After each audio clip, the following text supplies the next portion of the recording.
இந்த வரைக்கும் நான் சொல்றேன், இந்த வரைக்கும் நான் எந்த அரசியல் கட்சி தலைவர்களையும் இதுவரைக்கும் பத்திரிகைகள் உங்களுக்கு யாரையும் அக்யூஸ் பண்ணி நான் பேச மாட்டேன். நான் அக்யூஸ் பண்ணி அவசியம் இல்லை.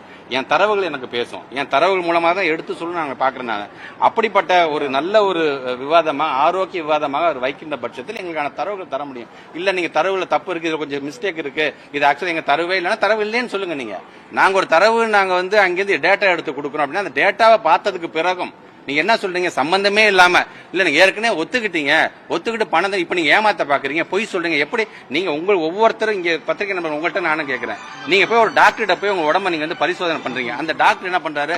இந்தாப்பா இந்த ஆபரேஷன் உடனே பண்ணுப்பாங்க. நீங்க என்ன பண்ணீங்க? இருந்தாலும் எங்களோட செகண்ட் ஒப்பீனியன் எங்களுடைய ஃபேமிலி டாக்டர் கேட்டுன்னு வருவீங்களா?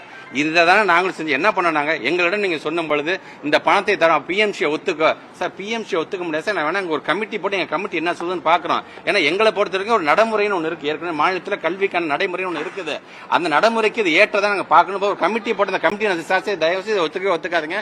பிஎம்சிங்கிற பேர்ல மும்மொழி கொள்கையை உள்ள கொண்டு வர பாக்குறாங்க.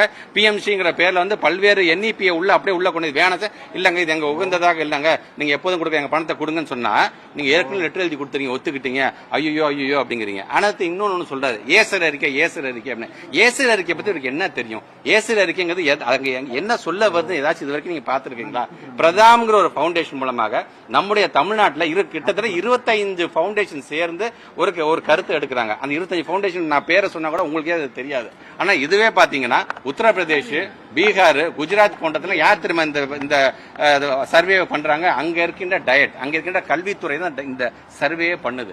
ஆனா நம்மளுடைய தமிழ்நாட்டு மட்டும் சம்பந்தமே கண்ணுக்கே தெரியாம யாருனே தெரியாம ஒருத்தரை பண்ண வச்சு அதுவும் எப்படி எடுக்கிறாங்க? ஹவுஸ் ஹோல்ட்ஸ்ல ஒவ்வொரு பஞ்சாயத்துக்கு போவாங்களாம், பஞ்சாயத்து தலைவர்கிட்ட உட்காந்து பேசுவாங்களாம். அங்க இருக்க திடீர்னு ஒரு வீட்டுக்கு போய் அங்க கருத்து எடுப்பாங்களாம். ஸ்கூல் உள்ளுக்கு இவங்க போவே மாட்டாங்களாம். ஆனா அந்த கருத்து அடிப்படையில் ஏசர் அறிக்கை ஒண்ணு, ஆளுநர் அறிக்கை ஒண்ணு, அண்ணாமலை அறிக்கை ஒண்ணு, இது சார்ந்த ஆளாளுக்கு ஒரு அறிக்கை. ஆனா இதுக்கெல்லாம் சேர்ந்து அரசாங்கம் ஒரு அறிக்கை கொடுக்கணும்ல. இந்த அன்பில் மகேஷ் பொய்யா ஒரு அறிக்கை கொடுக்கணும்ல. வெயிட் பண்ணி பாருங்க, அந்த அறிக்கையும் வரும் பொழுது எங்க பிள்ளைங்க எங்க இருக்கிறாங்க, நீங்க அங்க ஒன்று இங்க ஒன்றுமே எடுத்து நீங்க தரவு தரீங்களா? நாங்க 10 லட்சம் பிள்ளைங்களுக்கு நாங்க எடுக்கிறோம். நாங்க அந்த 10 லட்சம் பிள்ளைங்களும் சேர்ந்து அவங்களுக்கு எடுக்கப்பட்டிருக்கின்ற இந்த எக்ஸாமினேஷன்ஸ் அது மூலமாக உங்களுக்கான தரவுகள் வரும்பொழுது கல்வி சிறந்த தமிழ்நாடு என்பதை பத்திரிகை ஊடகத்தை சார்ந்த நண்பர்கள் நீங்களும் ஒத்துக்குவீங்க. வெறும் என் வார்த்தையால் மட்டும் வரப்போறது இல்லை. நாங்க கொடுக்குற டேட்டாஸ் மூலமா நாங்க நிரூபிப்போம்.